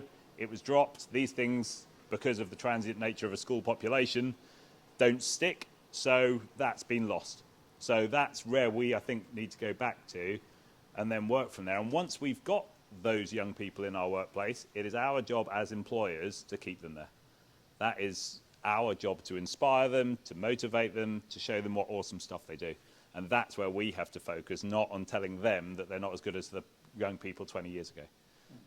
Because that's not a motivating story. It doesn't matter whether it's right or wrong, that's completely independent. It's just not going to solve the problem. And I think that, when you put your chart up there, attitude at the top is really important. If we can get the right attitude in our youngsters of wanting to work, wanting to be skilled, and leaving it to industry and those people who can train them, because the industry have always said, you give me a willing person and we can train them, which is really good. And so I think, your start point there around that attitude is important. And I do think we have dropped the ball in terms of the work we did 5-6 years ago with schools. We stopped doing it because the funding ran out and government switched the plan from working in primary schools, created the CICs, these careers enterprise companies that only work in high schools, and we had our funding and our officer taken away who was making this happen in primary schools here. And it's a real shame, because once you stop doing that, the schools have stopped, as you say, the next year come through and they're not doing that. They're doing cultural work, they're doing fantastic stuff around culture, and they all want to be in culture, in theatre and other things, and games design. If we can get the games designers to design games that include welding, it would be really positive, actually. Anyway, I'm going to stop it there because... Well, firstly, thank you very much for inviting me along this morning to give a talk about hydrogen in Conrad in East Anglia. My name's Phillip Silk. I'm Head of Development at Conrad Energy. Conrad Energy is an integrated power producer. We're based in Abingdon in Oxfordshire, and we have about 150 people employed in the business. We've also got a second office up in Barnsley in Yorkshire, where we do a lot of our operations. As an IPP, we're a full life cycle business, so we take things through the development process. So we find new opportunities, new sites for development. We take it through construction and then operation, and we own and manage those assets as well to develop them. We currently have around 800 megawatts of flexible generation assets operating in the UK across 60 sites. So those are reciprocating gas engines that ramp up very quickly within 2 to 5 minutes and provide power during peak periods, primarily during the evening, but also at times of system stress. And this is kind of going back to what Tom was talking about, how having a flexible system with power generation where we have a baseload system there, we have a lot more renewables coming online, but we also need to be able to have the backup supplies there, that if there are fluctuations in that power or changes, that we are able to adapt to that. So as a business, as well as developing these flexible generation sites, we also do battery storage. We've got a 40 megawatt operational site. We've got 120 megawatts in construction, and we've got over 1 gigawatt of projects in development. We also do solar. We've got our first solar project going construction early next year, which is around 45 megawatts. And we've got about 600 megawatts of projects currently in development and going through the planning process. We are also working on stability services projects, which are with National Grid, so they're very large contracts, kind of long term, to facilitate more renewables coming onto the network and how that's managed and stabilising the grid network in specific regions that are identified by National Grid. And then hydrogen is a key focus for us. We've currently got around 100 megawatts of projects in development, and we're looking at scaling up. And our first two initial projects are one in Lowestoft and another one in Nottingham as well. In terms of other services that we do, we also do energy supply. So we have an electricity supply licence that can provide power to half-hourly metered customers. We also do energy solutions. So we fund CapEx for rooftop solar schemes, ground mount solar, gas engines to go into business and look at what the optimum solutions are for saving money for different businesses. And we also do power purchase agreements as well, which is using renewables to sleeve with power requirements for businesses to provide them a fixed rate of contract. So we're kind of we've got a lot of skills within the business that gives us great opportunities around hydrogen in particular. One of the other key differences with us is we have our own trading desk in-house, so we optimise and commercialise all the assets ourselves, and we also bring in third-party people. So in terms of where our projects are located, we're very spread out across the country, and that's primarily around where we have focused on the flexible generation assets. We have a lot in the east of England. We also have a lot in the northwest, and that's primarily around some of the strategy with connecting 11 kV voltages with those projects. But as we diversify our portfolio of projects that we're developing, that's spreading out a lot more. So we have a range of projects across Scotland, England and Wales as well. And they've just included a plan there that shows a bit more of a snapshot of the projects that we've got in East Anglia as well. So we have this site in Lowestoft. We've also got one at Halesworth, which is currently in construction. We've got one at Norwich, and quite a few along the A12 as well. So we've got a huge amount of knowledge of this area, particularly around the grid and constraints associated with that, as well as the gas networks as well. Why hydrogen? So I think everybody's aware of what's happened this year and all the kind of challenges that have happened within the energy market. And ultimately that's flagged the questions over security of supply, and it's brought hydrogen to the front even more so compared to what it has been in the past.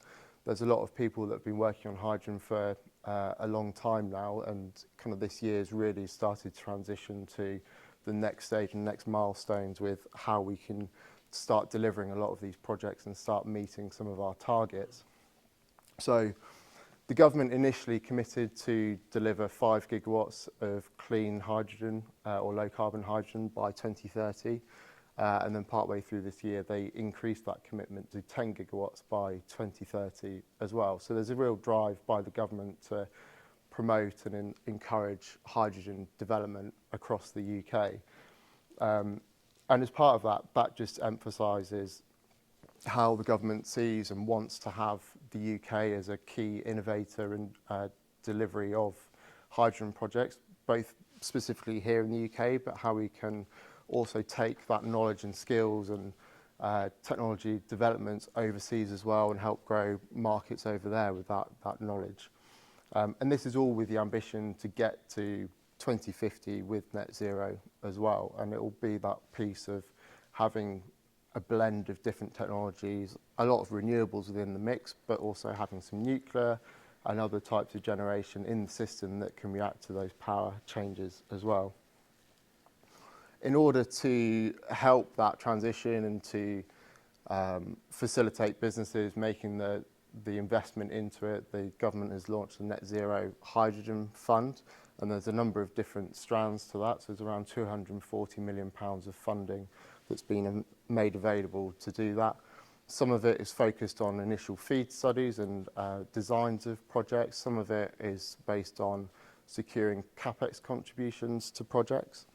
And the third is around business models, so actually supporting some of the CapEx funding for the projects, as well as having a CFD type revenue pricing that will fix the rates to help with some of the capital flow going into those projects as well.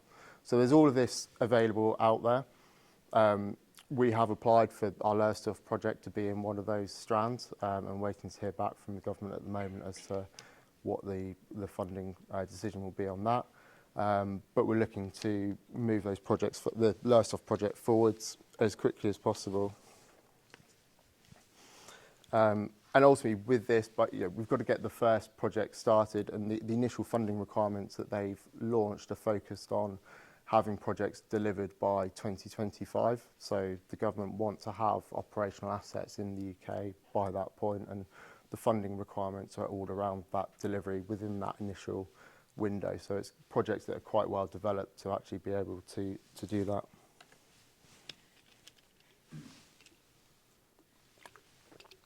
So in terms of Lowestoft, particularly what are the opportunities here?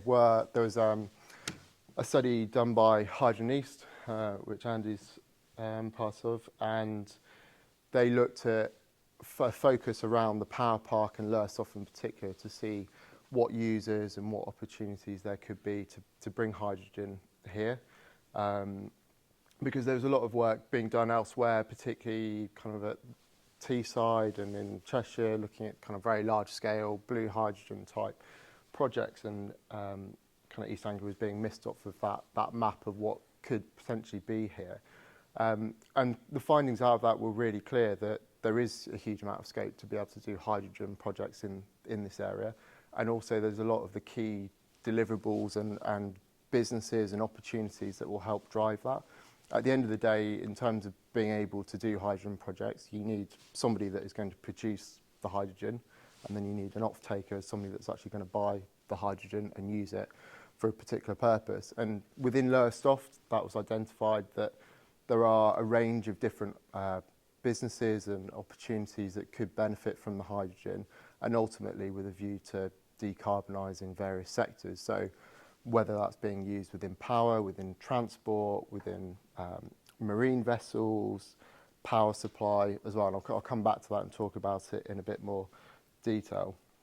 And what this also feeds into is the government strategy of funding some of these opportunities and looking to grow it and develop the skills and develop the knowledge within the region and get the industry going.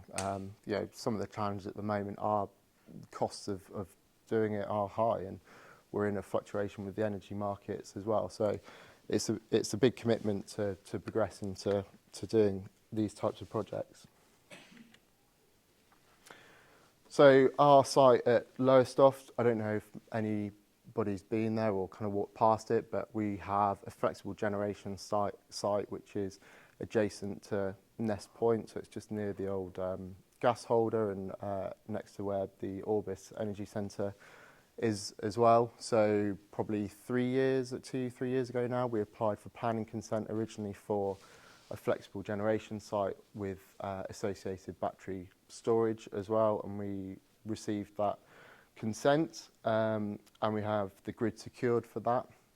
And then we looked at what the opportunity was for hydrogen as well, and we decided to switch the batteries to hydrogen opportunity as well, because of partly it's well placed to be able to do it, as I say, and the opportunities that have been identified through the Hydrogen East study as well.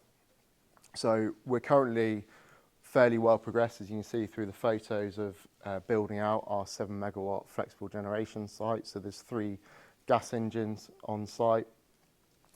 They will be running off of natural gas for the time being, and we expect that part of the site to be operational from October onwards for this winter.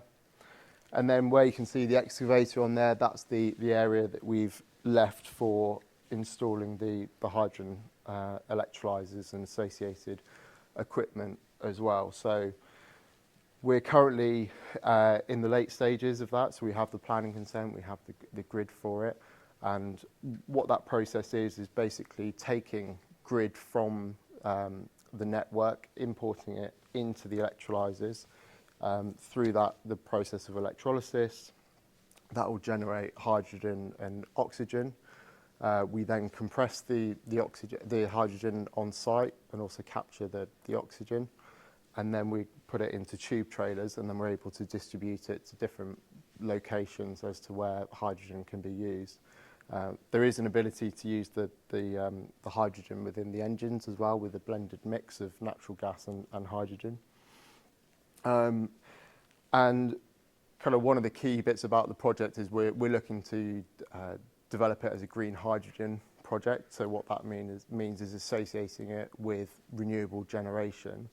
So we acquired a company called TGG last year, they've designed a lot of our platform around trading and optimizing our assets. And so they're a software company, and what we're looking to do with them is we will be taking the power from the local grid into the electrolyzers to create the hydrogen.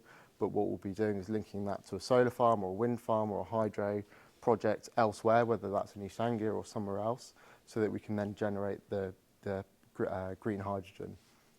And part of the system that they'll create will create that linkage and demonstrate that we're only generating the hydrogen at times when that is required.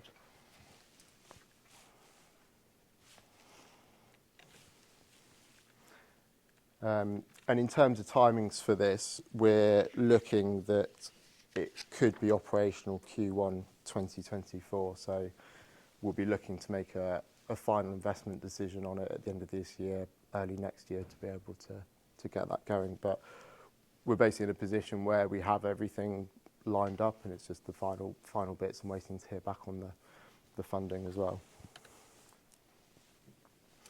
So in terms of the potential uses and off-takers that could benefit from the hydrogen supply, so we have ourselves as operating these natural gas engines. So initially it's relatively straightforward to be able to blend that down to a 20% mix of hydrogen and natural gas, but there are a lot of engines out there at the moment that are being redesigned and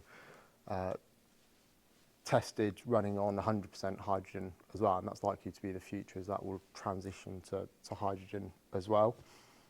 The really big one that I think for hydrogen, particularly for what we're focused on, is around the transport haulage industries, as well as within the marine vessels, and particularly Lowestoft in this area with the offshore wind farms and all the service vessels that support that. And there's obviously a lot of expansion going on in this area at the moment. So just as a kind of specific case study, there's a business, I'm sure many of you know, Windcat Workboats, that are based here in Lowestoft, and so they've developed their CTV boats that can run on dual fuel, so they can run on diesel as well as hydrogen.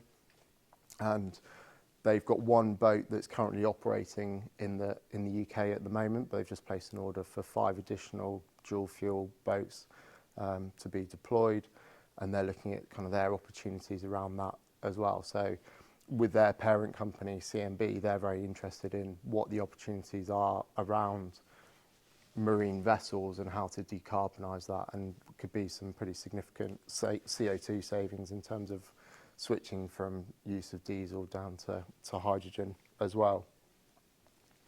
There's also power solutions that we can use hydrogen for. So we are seeing the grid networks are very constrained at the moment, but there's lots of renewable generations looking to be connected, and so generating the hydrogen and then transporting that to high energy users, we can install things such as fuel cells, which require very high purity hydrogen to be used, and they can provide a base load of power of low carbon power usage to them. So it's particularly people like data centres that may look to use something like that as a power solution, or very large manufacturing businesses or businesses with high heat requirements as well. And then the final thing that can be used, so I mentioned before that one of the kind of waste products, but it's not really a waste product, out of the hydrogen generation and the electrolysis is oxygen. And so we're looking to capture that and apply it for different uses. So it is medical grade oxygen that comes off, so it can be used for hospitals, but there is a significant benefit to using it in sewage treatment as well. So we're speaking with a number of the waste treatment companies about whether that could be used for them to optimise the processes, and ultimately what it would mean is that it would, it has to be a particular type of sewage treatment process, but it would improve the efficiency and throughput of those without necessarily having to expand the facilities and change them from what they are now, which will hopefully give some benefits. In terms of the quantities of hydrogen that we'd be looking to produce from the site, so it would be 3 electrolyzers installed. They're 1 megawatt electrical input each, and that would produce around 1,250 kilograms of hydrogen per day. That would be derated slightly because of the associating it with renewables as well, so we're looking for kind of 30 to 40% output from that, and it would have about 99.9% purity of hydrogen, which is what's suitable to going into a fuel cell. And in terms of that production over a year, so it'd be around 150 tonnes of hydrogen that could displace about 500,000 litres of diesel, which equates to around 1,250 tonnes of CO2 savings on an annual basis, so pretty significant. So in terms of knowledge and skills, like we say, we're hoping to be one of the first commercially operating electrolyzers in 2024. We're very far down the road in terms of the process and being able to get stuff happening. We have the site there ready. We actually have all the electrical grid connections in place because it's already been installed as part of the flexible generation site. So primarily it's a lead time for the electrolyzers to actually procure them and get them delivered to site, commissioned and then operating as well. In terms of kind of on a UK basis, the government is estimating that there'll be around 12,000 jobs created in the hydrogen sector by 2030 across a range of different sectors, but also there's huge opportunities for upskilling and diversifying skill sets from existing people as well. So particularly in this region, my background originally, I've always worked in energy, but I started off working in oil and gas and then transitioned more into renewables. But that's a very strong skill set in this region, and so there's a lot of synergies between what's being done offshore and how those can then be transferred to future opportunities around, particularly with the growth that's targeted for hydrogen as well. And so we'd see benefits both directly within what we will be doing. This isn't the only project that we're looking at within this area. We're looking at other opportunities. So there's opportunities for kind of direct employment and direct skills and knowledge to be developed, but also indirectly through all the supply chain and support of that as well. And the key really for hydrogen is that it will decarbonise sectors hugely, so particularly the transport side and marine side as well. It will have a huge impact on that. And key to getting this done, and what we're very focused on, is kind of all the learning. So having a project delivered, but actually being able to share some of that knowledge through schools and colleges and wider of how we've gone about delivering our project, but taking those learnings, because it's good to be a first mover, but we're not going to be the only ones doing this, and so we need to share it wider across the industry, but also across businesses, so that at the end of the day, where everybody wants to deliver successful projects, whether that's here just in East Anglia, but up and down the UK, to help grow the industry and share that those opportunities across different people. So at this point, as we're talking now, there are challenges in terms of getting everything going, but there are various opportunities in place to help address some of that. So the government support is a key one to help provide confidence to developers and off-takers as well, providing funding. So there's funding available both from producing the hydrogen, but also from being an off-taker of it. So if you run a haulage fleet or buses, there's funding available from the government to help support some of the capex to acquire buses or HGVs that can run on hydrogen. A key challenge is supply chain, as we're early days and it's the very first few projects coming through.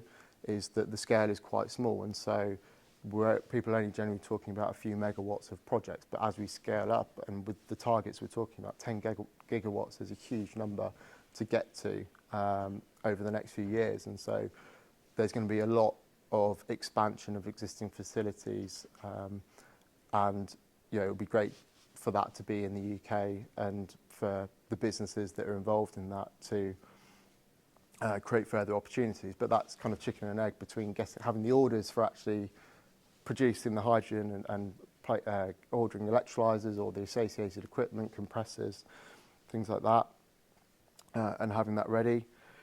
Costs are currently high because there's not a huge amount of projects coming through, but as the industry scales up, as it has done with battery storage, the costs will start to come down, and then that also helps with the growth as well and allow the expansion. And then knowledge and skills we've talked about already, but that's just with 12,000 jobs potentially being created by 2030. There's a huge opportunity there across the whole supply chain, the development, the operation of the sites. There's O&M side to all of this. There's a lot to go in, and at the moment we're focused more on the smaller scale of projects, but there's some very big projects out there being discussed currently as well. And then the final point here, really, in all of this, is it's all about the people producing it and the off-takers, and about a collaborative approach. So the whole industry to get it going as hydrogen needs support and input from everybody at all different sizes and all different aspects as well, really, to help drive it forward. But I think it's a great time to be in this position where hydrogen, it's been around for a long time, but this is kind of pivotal years to really ramp up, and this region is very well placed to capitalise on that, and ultimately by developing a lot of local skills and knowledge in this area, they can also be shared wider and kind of transition to other regions as well as more projects come along. So thank you very much for your time.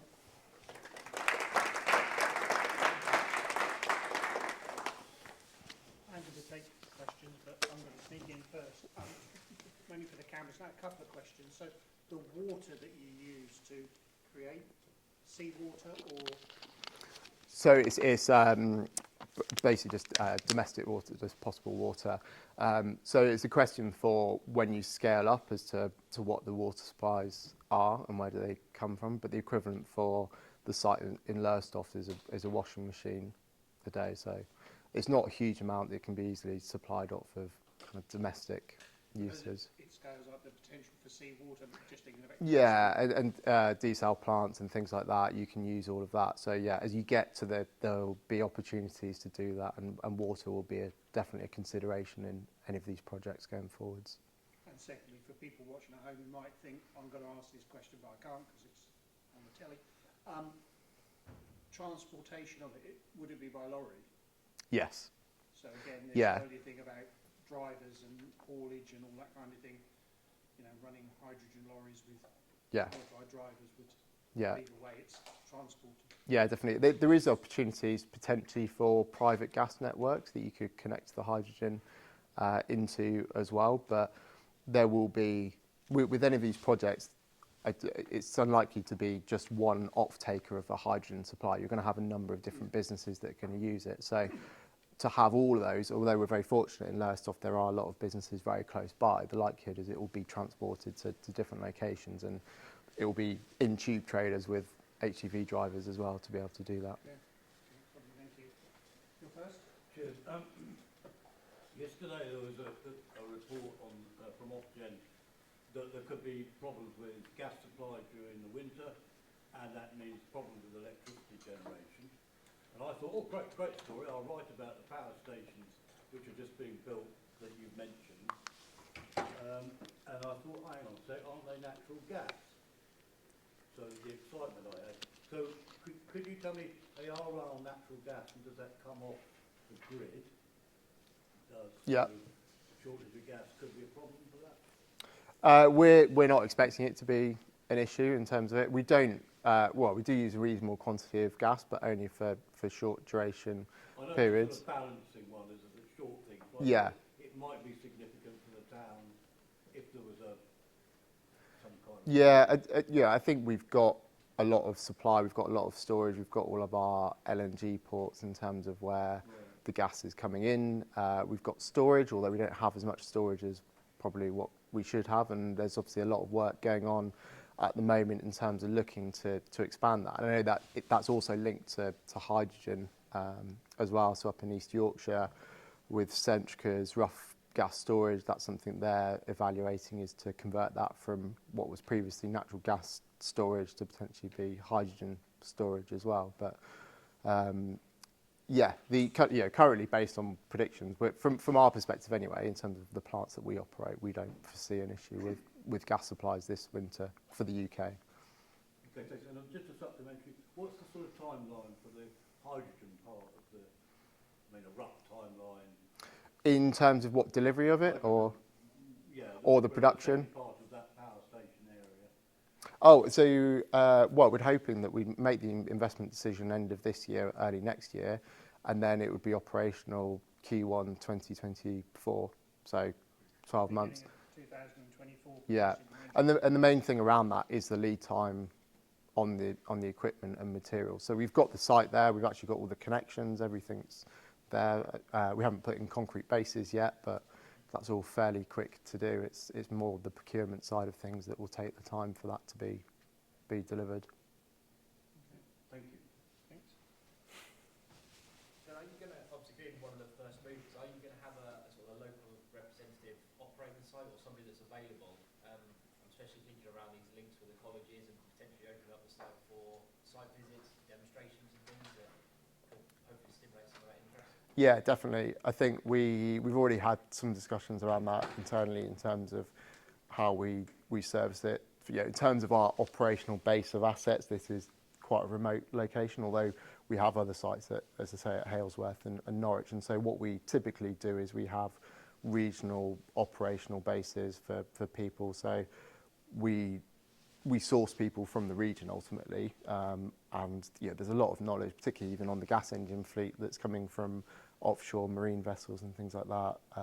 Lots of military background people as well that we employ, and so we will have we do have already a regional team that are based in this area. And as these projects come online, we'd have people available. So, and that's something we're very keen to do, is kind of facilitate those opportunities to share that knowledge. I think one thing as part of our planning consent as well, and we're just in the final stages of preparing it, is we are going to have a poster on the side of some images on the side of our site along the fence line, which shows about the energy process and what that all means. So you've obviously got the Gulliver turbine there providing the renewable generation, you've got the flexible generation assets, the hydrogen.